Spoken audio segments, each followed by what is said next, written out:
इंदौर के कुटुंब न्यायालय में जैन समाज से संबंधित एक विवाह विच्छेद का मामला दायर किया गया था, जिसमें पति पक्ष ने यह तर्क दिया कि जैन समाज हिंदू धर्म से अलग है और इसलिए हिंदू मैरिज एक्ट का नियम उन पर लागू नहीं होता। इस तर्क के आधार पर कुटुंब न्यायालय ने मामला खारिज कर दिया और इसके बाद इस फैसले के खिलाफ एक याचिका इंदौर हाईकोर्ट की डबल बेंच में दायर हुई। कोर्ट में अधिवक्ता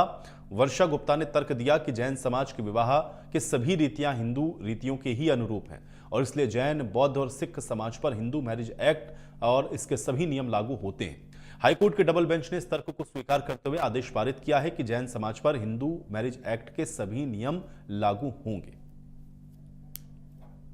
वर्सेस देश का एक आपसी सहमति विवाह विच्छेद का मामला फैमिली कोर्ट इंदौर में रखा गया। उस मामले को यह बोलकर निरस्त कर दिया गया कि हिंदू समाज को हिंदू कानून का लाभ जैन समाज को नहीं दिया जा सकता और उसका कारण यह है कि जैन समाज को अल्पसंख्यक कानून में घोषित किया गया है, तो अल्पसंख्यक होने की वजह से उनको इसका लाभ नहीं दिया जा सकता, जिसके अगेंस्ट में हमने तुरंत हाईकोर्ट इंदौर में याचिका दायर की। बेंच मतलब डबल बेंच में एक डिसीजन आया जिसमें श्री धर्माधिकारी जी और कुलगांवकर साहब दोनों जज रहे और उन्होंने इसमें यह फैसला दिया जिसकी सुनवाई 18 मार्च को इंदौर हाईकोर्ट में हुई। और मेरे द्वारा यह बताया गया कि जिनवाणी जो जैन समाज का जो अपना खुद का ग्रंथ है उसमें यह भी दिया हुआ है कि जैन समाज हिंदू समाज का अभिन्न हिस्सा है। उसमें यह भी लिखा हुआ है कि विवाह विधि क्या होती है और सप्तविधि के बारे में जानकारी दी है, सप्तपदी की जानकारी दी है, पाणिग्रहण संस्कार की जानकारी दी है। और इस सबको जब मैंने बताया तो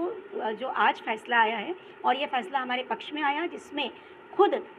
कोर्ट ने यह डिसाइड किया, हाई कोर्ट ने, ऑनरेबल जस्टिस ने ये डिसाइड किया कि जैन समाज कहीं ना कहीं हिंदू समाज का ही अंग है और क्योंकि हिंदू विवाह और कानून में जैन समाज, बौद्ध समाज और सिख समाज को उसी का अंग मानकर उनको सारे कानून का लाभ दिया गया है, तो इस याचिका में भी उसको लाभ दिया जाना चाहिए और जो फैमिली कोर्ट इंदौर ने आदेश पारित किया था उसको निरस्त किया गया। और हमारे इस ऐतिहासिक फैसले से न केवल हमारे बल्कि पूरे जैन समाज को बहुत बड़ा फायदा हुआ, नहीं तो उनका अस्तित्व भी विलखल हो जाता।